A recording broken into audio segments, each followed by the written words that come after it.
5월 12일 목요일 새벽 예배의 말씀입니다. 살아 계셔서 온 세상 만물을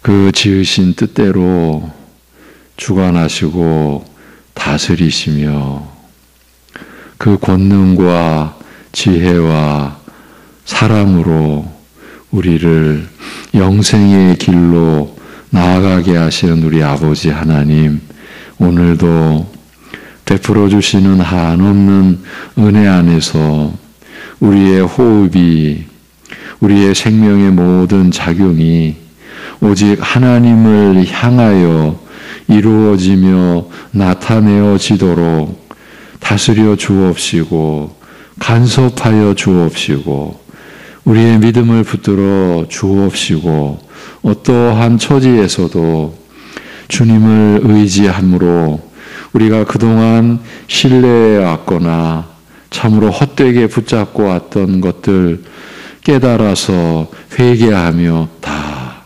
내려놓게 하시고 주님만을, 주님의 말씀만을 붙들게 하여 주시옵소서.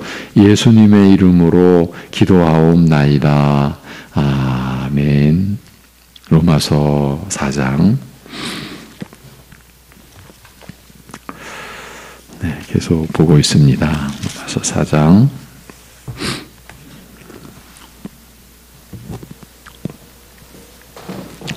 18절에서 22절. 로마서 4장 18절에서 22절 같이 보시겠습니다. 다 같이. 아브라함이 바랄 수 없는 중에 바라고 믿었으니 이는 내 후손이 이가 되리라 하신 말씀대로 많은 민족의 조상이 되게 하려 하심이라.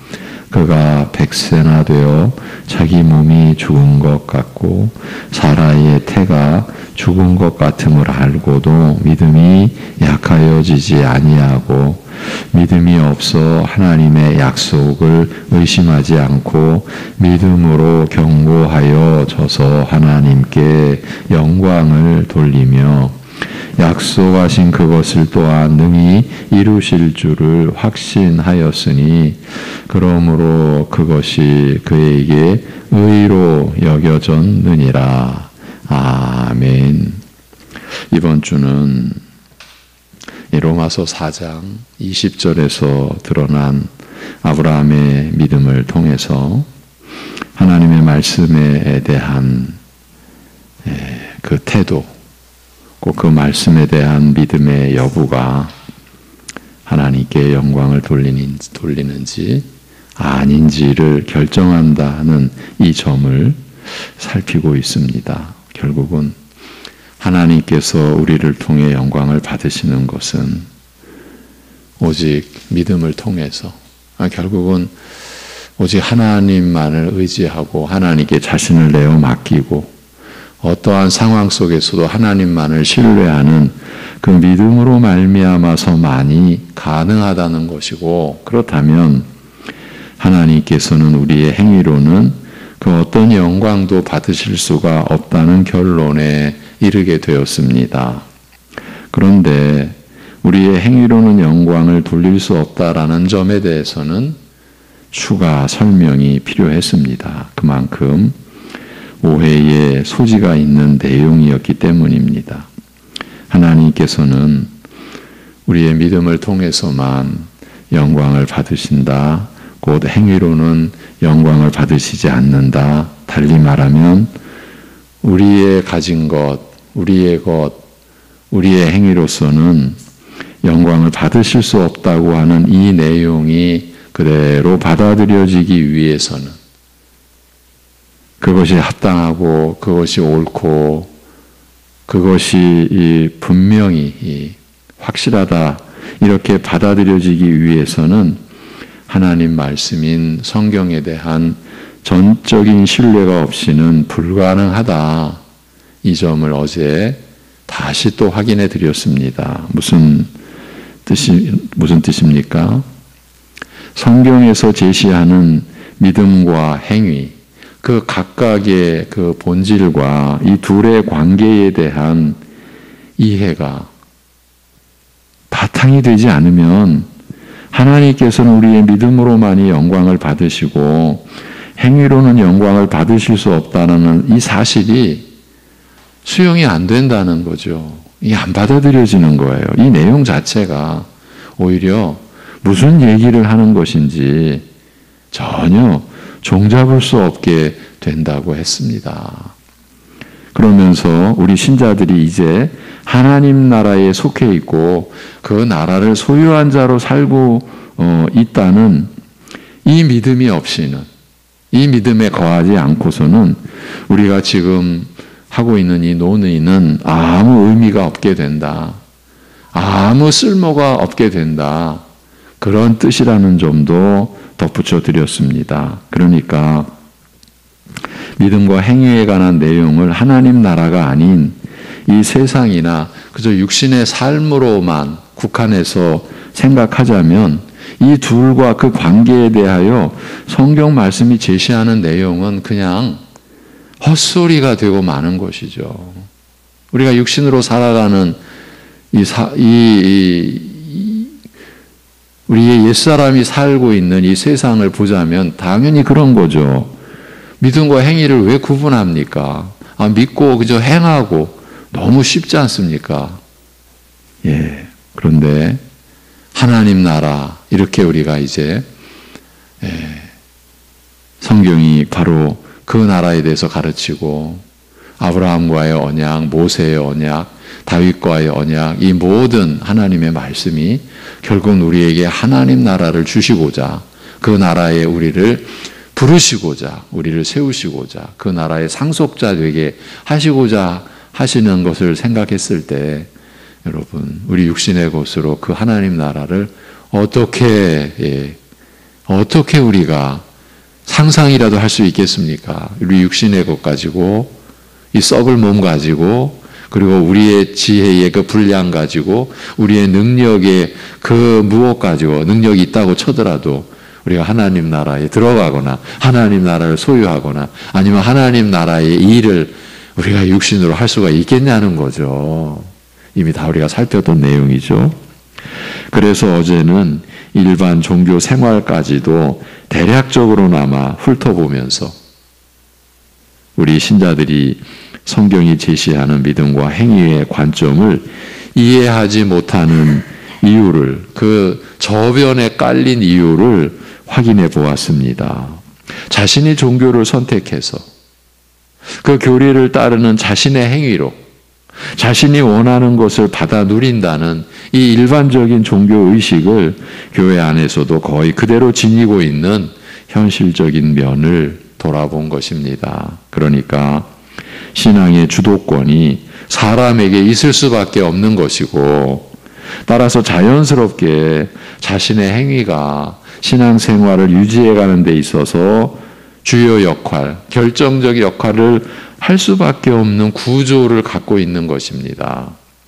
그런데 성경 말씀을 대하면 대할수록 모든 게 오직 하나님의 은혜라고 그리고 우리로서는 오직 믿음으로 그 은혜를 받는 것이라고 그래서 우리의 행위로는 하나님과 어떤 관계에도 맺을 수 없다라고 하니 끝이 보이지 않는 혼돈 상태에서 헤어나오지를 못하는 겁니다.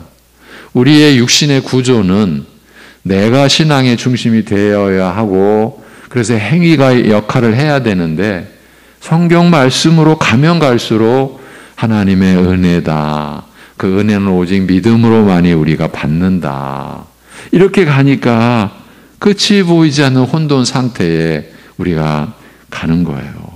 교회의 이런 상황은 거의 일반화된 것이 아닐까 싶습니다. 소수의 교회들만이 이런 혼돈된 상태를 일찍이 극복하고 말씀으로의 신앙을 견고하게 세워가지 않나 싶습니다.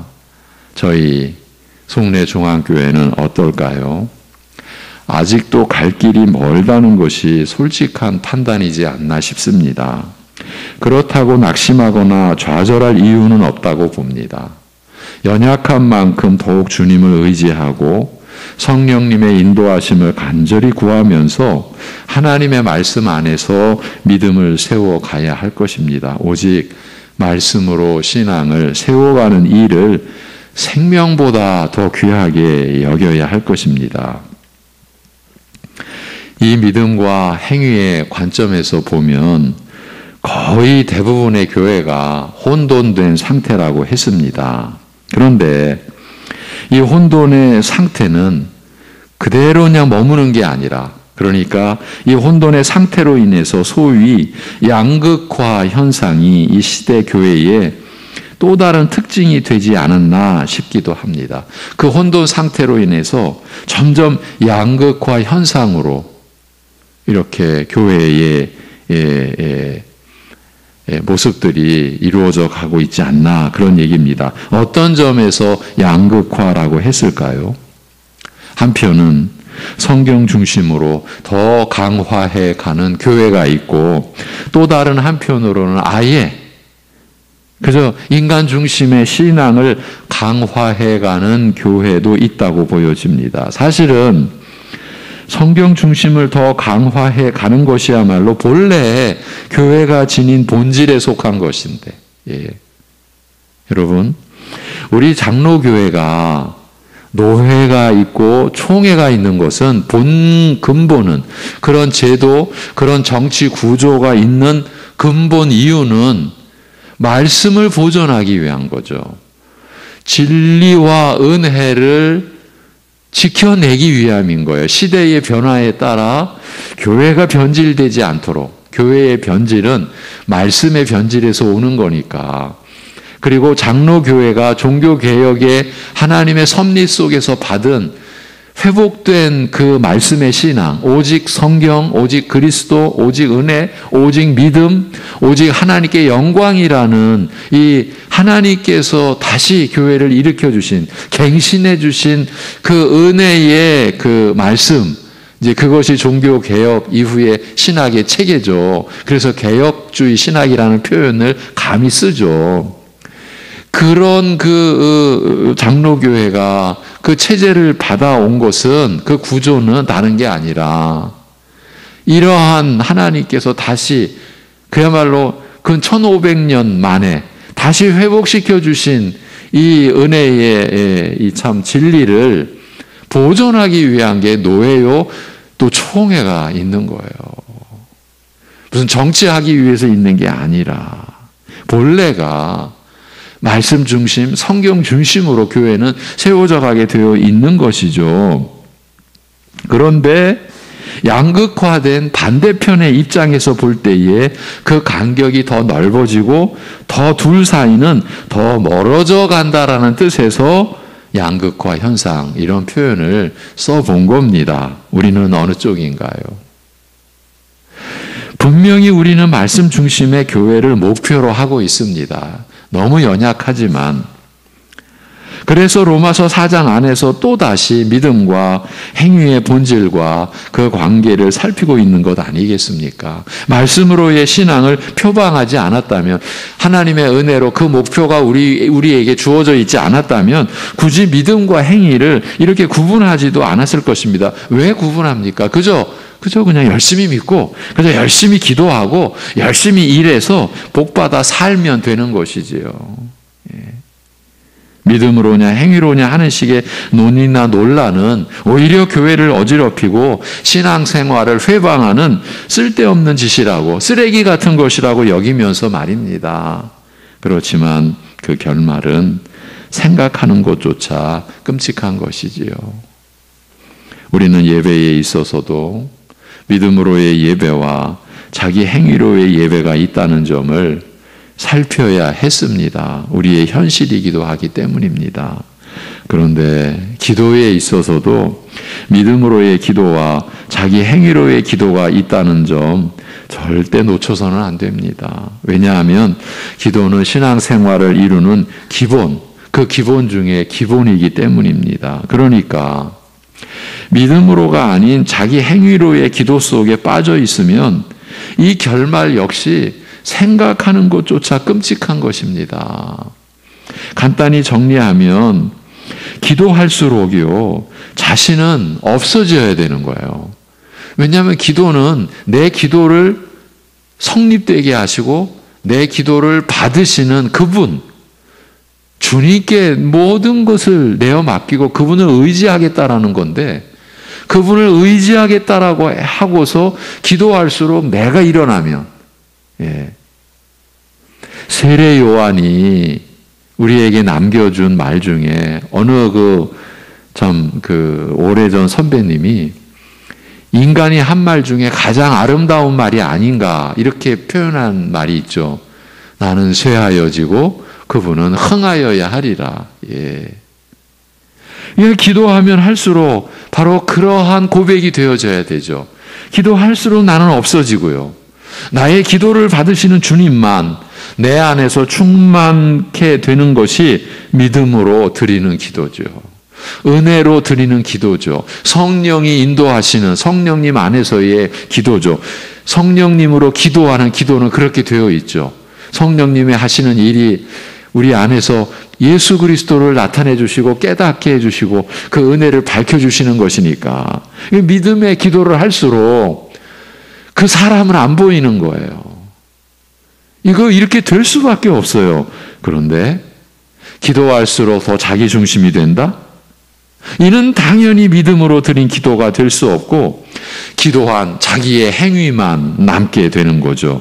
그때 그 본인은 기도를 받으시는 주님을 의지하는 게 아니고 기도한 자신의 행위를 의지하게 되는 것이에요. 내가 기도했지, 이만큼 내가 기도했지, 이렇게 되는 거죠. 이렇게 되는 경우가 실제로는 많습니다. 그래서 기도하면 할수록 교만해지고요. 성품이 삐뚤어지게 되는데 자기 중심으로 인한 이런 부작용을 피할 수 없기 때문이지요. 자기식으로 기도하고 점차 그 기도하는 자신의 행위를 의지하게 되면 결국 자신을 우상으로 섬기게 되는 셈입니다. 이때 나타나는 최악의 상황은 말씀을 무시하게 되는 것이죠. 말씀에 자신을 비추어 보지 않게 되는 겁니다. 자신의 기도와 그 기도를 통해 자신만이 얻게 된 어떤 것, 어떤 체험, 이런 것들이 자기도 모르게 자신을 지배하고 다스리고 있기 때문입니다. 자기는 은혜 충만하다라고 하는데 주님의 은혜로 충만한 게 아니라 그저 자신으로 충만해져 가지고 자신을 섬기는 거예요. 자신이 우상인 거예요. 말씀이 경시되는 것은 그래서 자연스러운 현상인 거예요. 피할 수가 없는 거예요. 이런 상황에 이미 처해 있다면 사실 오늘과 같은 말씀이 들리지 않을 것입니다. 들어도 먹은 음식을 내뱉어 버리듯이 그렇게 할 겁니다. 그러니까 말씀이 없는 신앙이 되고 그 신앙으로의 삶으로 점점 굳어져 가게 되는 겁니다. 이렇게 되면 어떻게 될까요? 얼마 전에 한 여성이 고속도로 중앙선을 태연하게 걸어가는 일이 있었습니다. 너무 태연하게 그러니까 이 중앙 분리선이 어떤 다른 설치가 되어 있지 않은 그런 그 구간도 있지 않습니까? 그 구간을 아마 도시고속화도로쯤 되겠죠. 태연하게 그 중앙선을 걸어간 거예요. 그러니 양면에 이 통행하는 그 차량의 운전자들이 얼마나 기겁을 했겠습니까? 너무 태연하게 걸어가니까. 그래서 그 사진, 아마 이제 핸드폰으로 이렇게 사진을 찍었겠죠. 그 사진을 공개한 사건이 있었죠. 그 후에, 얼마 후에 그 여성이 신자라는 게 드러난 거예요. 그의 이웃들에게서 나온 얘기죠. 왜곡된 신앙이 일으킨 이게 국가적인 해프닝이었죠. 그 뒤의 이야기가 우리를 서글프게 만들었죠. 그 분은 자기만의 소리를 듣는다고 했죠. 여러분, 이게 얼마나 무서운 일입니까? 그래서 도로 한복판을 자기 집 앞마당을 걷듯이 걸을 수 있었던 것이죠. 예. 여러분, 신앙생활에서 이런 그 왜곡, 예, 이제 주변에서 볼 때는 광적인 신앙이라 그러죠. 그리고 그것은 자기도 파괴하고 관계도 다 파괴하죠. 오래전 제 동기 목사의 안타까운 이야기를 우리 자신을 돌아보기 위해서 제가 한번 전해드린 적이 있었죠. 다른 뜻에서가 아니라 우리 자신을 돌아보기 위함이었어요. 새벽 예배 후 새벽 예배를 인도한 그 목사의 개인 기도가 거의 매일 서너 시간씩 이렇게 이루어진다라고 했어요. 예, 하룻밤을, 그러니까 거의 밤새도록 그 동기 목사와 대화를 하게 된, 예, 그런 그 과정에서 이제 다 나타난 일이었어요. 제가 조심스럽게 물었습니다. 그렇게 열심히 할 수 있는 동기가 뭔지를요. 너무 뜻밖의 대답을 듣게 된 겁니다. 자신이 만족할 때까지 기도한다. 자신이 만족할 때까지 기도하다 보니 그렇게 된다. 그러니까 거의 매일이에요. 그러니까 새벽 예배를 마치고 여러분 서너 시간이면, 예, 보통 9시, 10시에 예, 기도가 끝나는 거예요. 예.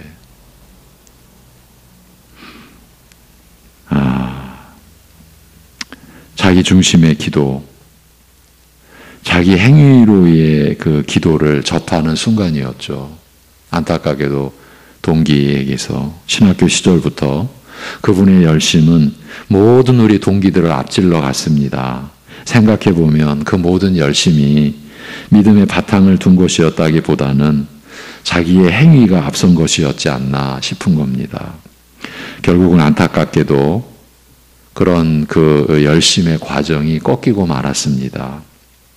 그 당시 오랫동안 개척하여 섬기던 교회에서의 목회를 접고 말았다는 소식을 그 뒤에 전해 들었습니다. 우리 자신을 돌아보자는 취지에서 전하는 내용입니다. 믿음이 아닌 행위 중심의 기도의 한 예라고 여겼기 때문입니다. 목회자도 얼마든지 자기 중심의 기도를, 곧 행위로의 기도를 할 수 있습니다. 저라고 예외일 수는 없습니다. 언제나 그런 위험에 처할 수 있다라는 이야기입니다. 결국 그 밤새도록 그 동기와 제가 나눈 그 대화는, 요지는 우리의 신앙의 근본이 말씀이어야 하지 않느냐. 결국은 이 사역도 오직 말씀에 근거한 것이어야 되는 것 아니냐. 사실은 그 동기의 요청에 의해서 밤새도록 그런 대화를 나누게 된 겁니다. 제가 알기로는 완전히 절망해서 낙담을 해서 목회를 포기한 게 아니라 자신이 지금까지 온 길을 돌아보기 위해서, 그리고 분명히 자기 중심의 그 삶이요, 그 행위 중심의 목회라는 것이 드러난 상황을 하나님 앞에 내려놓고 제가 이제 생각하는 겁니다. 그러지 않을까? 하나님의 은혜로. 그래서 다시 새롭게 본래대로 목회를 하기 위한 그러한 멈춤이었지 않나, 그렇게 여겨집니다. 그래야 되지 않겠습니까? 성도 여러분. 우리의 입장에서는요, 믿음보다는 행위가 더 쉽고 편합니다. 행위는 우리가 어떻게든 하면 되는 것이니까요. 그런데 믿음은 우리의 믿음의 대상이신 주 하나님과 그의 말씀을 믿는 것이니 우리가 중심이 될 수 없는 거예요. 우리의 신앙 자체가. 이 점이 늘 관건이 되는 것이죠. 행위는 내가 중심이 된다라고 여길 수도 있지만, 물론 사실이 아닙니다만 우리가 그렇게 속는 거죠. 그런데 믿음은 내가 중심이 될 수 없어요. 믿음의 대상이신 주님이 그 중심에 계셔야 하는 거죠. 또 그렇게 계시기 때문입니다. 그래서 우리 사람들의 입장에서는 믿음보다는 그냥 내 자신이 주체가 될 수 있는 행위 쪽으로 그냥 가면 편하고 좋은 거예요. 그래서 신앙생활도 하나님의 말씀을 듣고 배우고 깨달아서 믿고 따르는 것보다는 나의 행위로 이뤄내겠다라는 것이 일반적이라고 할 수 있어요. 교인들 다수가 오늘날 그렇다는 말이에요. 예. 이것도 다 나눴잖아요. 3년 전이죠. 종교개혁 500주년 감사 행사가 각 나라에서 다 열렸어요. 근데 우리나라에서 그런 증언이 나왔잖아요. 제가 며칠 전 또 자료를 찾아보니까 그때 그 자료도 제가 사진 찍어가지고 갖고 있더라고요. 저도. 그 독일에서 종교개혁의 기치가 그 깃발이 꽂힌 그 땅, 독일 땅에서 우리나라에 선교사로 오신 한 선교사님, 25년이었가량 한국교회를 경험한 그분이 참 어렵게 증언한 그 말씀, 제가 경험한 한국교회는 종교개혁이 일어났던 500년 전 독일의 교회 상황과 거의 다르지 않습니다. 우리 얘기는 그 얘기는 뭡니까? 우리가 지금 500년을 다시 거슬러 올라갔다라는 거예요. 오직 성경이 더 성숙해진 게 아니라 오직 성경이 아니 되는 쪽으로 거슬러 올라간 거예요. 그 이야기를 한 거예요. 여러분. 그러니까 교인들 다수가 그렇다는 말이에요. 말씀을 따라서 사는 게 아니라 자신은 분명히 하나님을 믿는다고 하면서 실제로는 자신의 판단과 생각대로 살아가는 것이에요. 어제 수요 예배에서 이런 면에 아주 정점을 이루는 말씀을 나눴죠. 자기를 부인하고 제 십자가를 지고 나를 따르라. 예. 자기를 부인하지 않는 거죠. 여전히. 예. 이 신앙의 출발인데 그냥 자기 판단, 자기 주관대로 가는 거죠. 이런 경우를 두고 믿음으로가 아니고 행위로 신앙생활 한다. 신앙생활이 사실은 아닌 거죠. 이것을 그런데 우리는 신앙생활이라고 하고 있다라는 말이에요. 그럴 수 있겠습니까? 한마디로 신앙생활을 하고 있는 게 아니죠. 그저 자신의 종교관에 따라, 자신의 신념에 따라 자신의 종교 생활을 해내고 있는 것입니다. 하나님과는 무관하게 말입니다. 십자가에 못 박히신 주 예수 그리스도와는 아무 상관없는 채로 말입니다. 물론 본인들은 그 종교 생활로 위안도 받을 수 있고 자기 나름대로 평안을 얻기도 할 것입니다. 문제는 하나님과 그의 나라와는 아무 상관이 없다는 데에 있습니다. 죄사함도 거듭남도 영생도 하나님의 자녀의 신분도 그 어떤 것과도 관련이 없다라는 데에 문제가 있는 것입니다.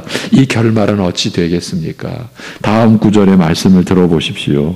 나더러 주여 주여 하는 자마다 다 천국에 들어갈 것이 아니요 다만 하늘에 계신 내 아버지의 뜻대로 행하는 자야 들어가리라. 행하는 자라야 들어가리라. 여러분 여기서 강조는 내 아버지의 뜻입니다. 그날에 많은 사람이 나더러 이르되 주여 주여 우리가 주의 이름으로 선지자 노릇하며 주의 이름으로 귀신을 쫓아내며 주의 이름으로 많은 권능을 행하지 아니하였나이까 하리니 그때에 내가 그들에게 밝히 말하되 내가 너희를 도무지 알지 못하니 불법을 행하는 자들아 내게서 떠나가라 하리라. 마태복음 7장 21절 이해합니다.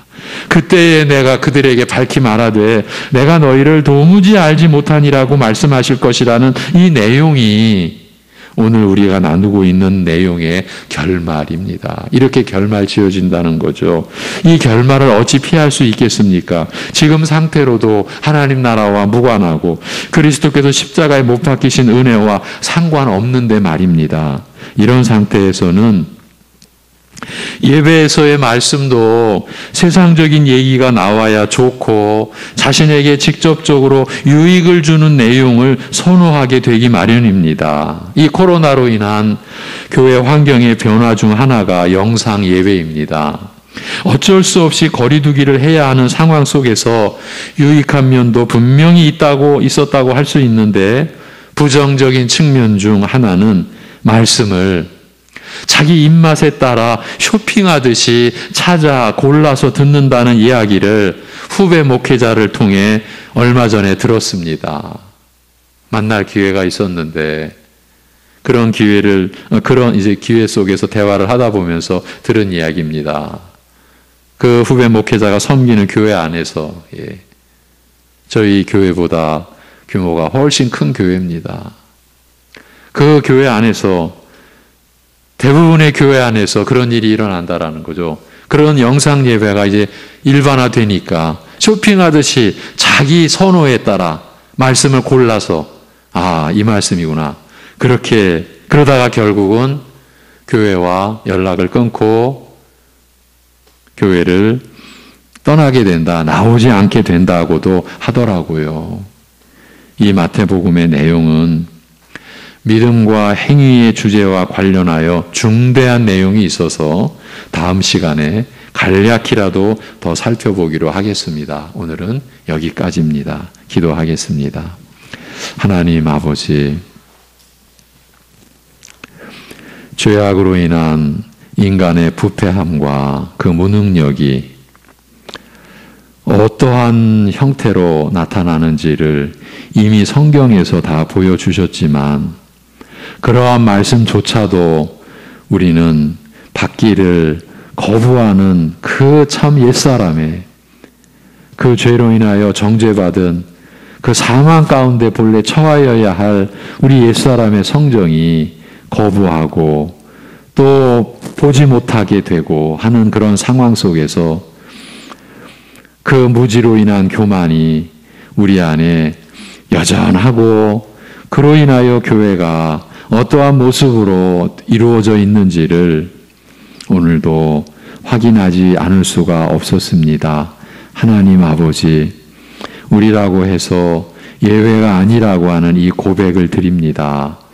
하나님의 긍휼히 여겨주심만을, 하나님의 그 크신 인자하심만을 의지하고서 우리의 그 모습에 대한, 물론 이것도 깨닫게 해주신 것도 하나님의 은혜이오니 우리가 깨닫고 하나님 앞에 자복하고 하나님께 회개하는 우리의 중심을 받아 주옵시고, 우리가 한 개인 교인이, 그리고 그 가정이, 우리 교회 전체가 그야말로 우리 중심의 신앙에서 어떻게든 극복해내고 하나님의 은혜로 인하여서 극복해내고 하나님 중심으로 그야말로 그리스도께서 내 안에 산다라고 하는 고백이 우리 성도들에게서 나올 수 있는 그러한 신앙으로의 회복이 일어나도록, 결코 우리의 율법의 행위로는, 우리의 행위로는 하나님과 어떤 관계도 맺을 수 없고, 우리의 행위로 드려지는 기도는 아예 기도 자체가 성립이 안 된다라고 하는 사실이 깨달아지는, 그저 나 혼자만의 종교 놀이요, 종교 노름을 하고 있는 그것에 불과하다라고 하는 통렬한 깨달음이 우리 안에 일어날 수 있도록 하여 주옵소서. 사도들이 성령으로 기도하라고, 성령님 안에서 기도하라고 권면한 그 참 구체적인 은혜가 우리 안에 일어나게 하여 주옵시고, 기도할수록 우리 자신은 죽어지고 자기는 부인되어지고 제 십자가를 지고, 그리하여 주님을 따르기에 우리가 따르는 주님만이 우리 안에서 살아 역사하는 그러한 신앙의 내용과 그러한 형태를 우리가 지녀감으로 인하여서 어떠한 상황에서도 우리가 하나님을 의지하고 하나님께 기쁨이 되고자 하는 중심이, 그리하여 내 뜻을 구하는 게 아니라, 내가 원하는 것이 아니라 하나님이 원하시고 하나님이 뜻하시는 바를 우리의 삶 속에서 실제로 찾고 구하고, 그리하여 하나님의 은혜를 우리가 간절히 바라는 그러한 중심이 우리 가정의 삶을, 사회에서의 삶을 이루어낼 수 있는 신자의 동력이 되고 힘이 되고 지혜가 되고 사랑이 되게 하여 주시옵소서. 오늘의 우리의 연약함도 온전히 주님께 내어 맡겨 드리오니 주님이 우리를 이루시고 다스려 주시고 인도해 주시옵소서. 주 예수 그리스도의 이름으로 기도하옵나이다. 아멘.